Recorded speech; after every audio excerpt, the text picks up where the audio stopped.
Hello everyone, I hope you all are doing very well. तो स्वागत है आप सबका एक नई वीडियो में। तो आज की वीडियो में हमारा टॉपिक होने वाला है phasor diagram representation in AC circuits. तो देखते हैं एक बार हम क्या क्या पढ़ने वाले हैं। सबसे पहले हम देखेंगे व्हाट आर फेजर्स। फेजर्स हमारे पास होते क्या हैं? Representation of phasors on phasor diagram.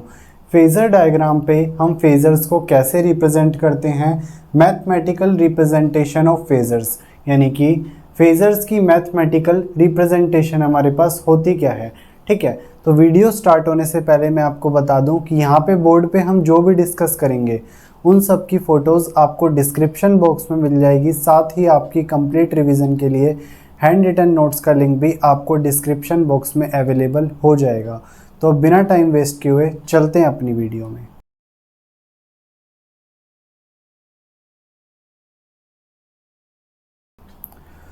तो फेजर हमारे पास क्या होता है?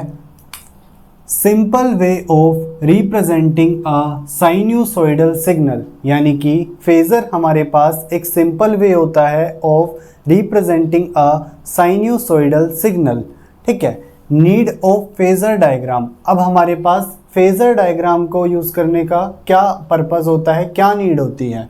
ठीक है, when we have more than one sinusoidal signal having same frequency but the different phase and different amplitude, then we use phasor diagram representation to represent the phase difference between them। यानी कि जब हमारे पास एक से ज़्यादा साइन्यूसॉइडल signals present हैं, ठीक है, जिनकी सेम फ्रीक्वेंसी है लेकिन डिफरेंट फेज है और डिफरेंट एम्पलीट्यूड है, ठीक है, तो उन सिग्नल्स के बीच में जो फेज डिफरेंस होगा उसको रिप्रेजेंट करने के लिए हम यूज़ करते हैं फेजर डायग्राम्स को। ठीक है, यानी कि जो सिग्नल्स हमारे पास प्रेजेंट हैं उनके बीच में जो फेज डिफरेंट होगा, फेज डिफरेंस जो होगा उसको हम रिप्रेजेंट करते हैं यूजिंग फेजर डायग्राम। ठीक है, अब हमारे पास कोई भी अगर साइन्यूसॉइडल सिग्नल होता है तो उसकी जनरल फॉर्म क्या होती है? Vt equals to V M sine omega T plus phi. Vt क्या होता है यहाँ पे हमारे पास? Instantaneous voltage.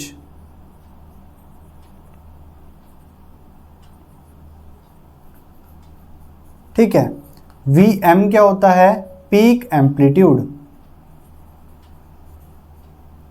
ठीक है, ओमेगा एंगुलर फ्रीक्वेंसी और phi it is initial phase,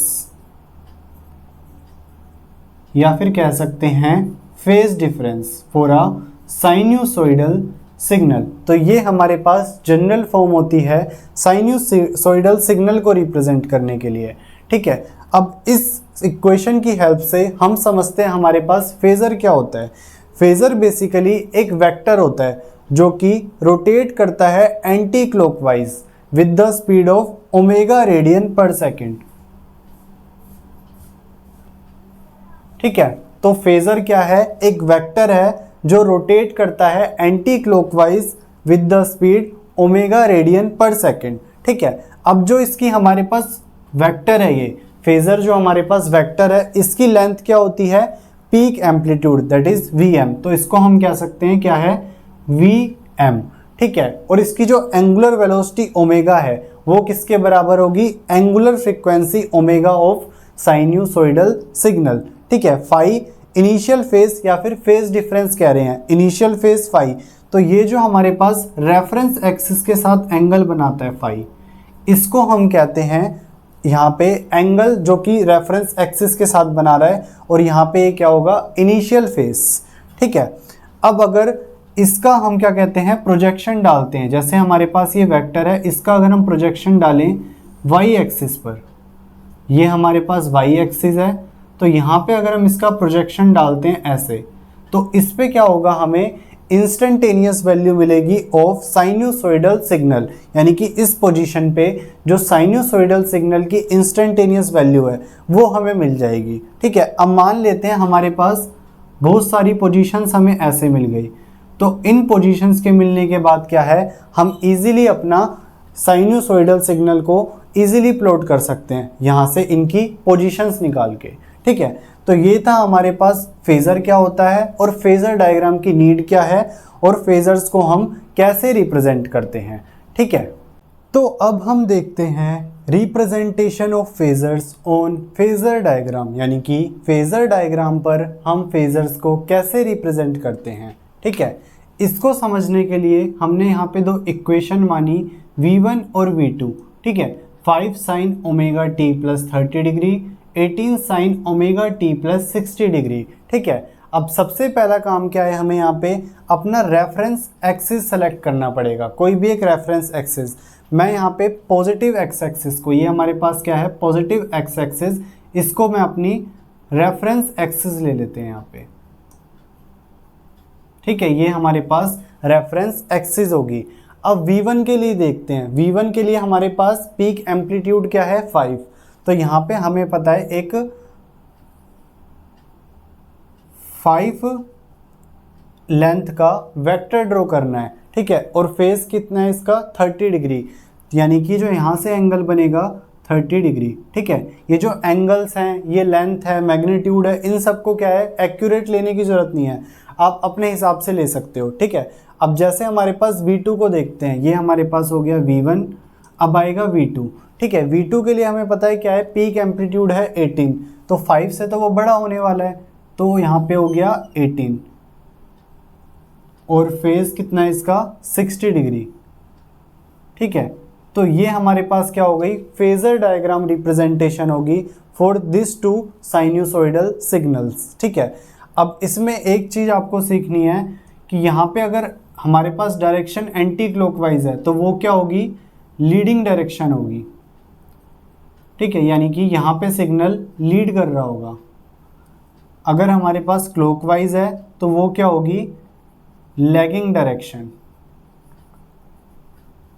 ठीक है, अब अगर हम यहाँ पे v2 और v1 को देखते हैं तो v2 क्या है, एंटी क्लॉकवाइज अगर हम चलते हैं तो v2 हमारे पास पहले आएगा और v1 बाद में आएगा।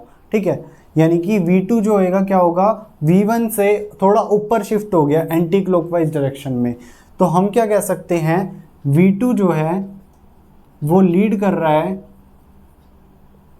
v1 को कितने एंगल से, इनके बीच में डिफरेंस कितना है 60 माइनस 30, यानी कि 30 डिग्री। ठीक है, तो यहाँ पे v2 लीड कर रहा है v1 को बाय 30 डिग्री। ठीक है, तो ये हमारे पास हो गया phasor diagram representation of phasors. तो अब हम देखते हैं मैथमेटिकल रिप्रेजेंटेशन ऑफ फेजर्स, यानी कि फेजर्स को हम मैथमेटिकल फॉर्म में कैसे रिप्रेजेंट करते हैं। सबसे पहले हमारे पास पोलर फॉर्म जो कि होती है r एंगल थीटा। इसको समझने के लिए हम देखते हैं, ये एक फेजर है जिसकी लेंथ है vm और फेस एंगल है फाई। ठीक है, तो इसकी पोलर फॉर्म क्या होगी, vm एंगल फाई। ठीक है, अब हमारे पास है रेक्टेंगुलर फॉर्म जो कि क्या होती है a प्लस jb, यानी कि कॉम्प्लेक्स अलजेब्रा से यहाँ पे हम फेजर को रिप्रेजेंट करते हैं। ठीक है, अगर हमें मैग्नीट्यूड यानी कि पीक एम्पलीट्यूड निकालना है किसी भी सिग्नल का, तो क्या होता है √a² प्लस b²। ठीक है, ये हमारे पास मैग्नीट्यूड होगा किसका, फेजर का, और फेज क्या होगा हमारे पास फेजर का tan इनवर्स b/a। ठीक है, अब है हमारे पास एक्सपोनेंशियल फॉर्म जो कि क्या होती है vm e⁻j⁵।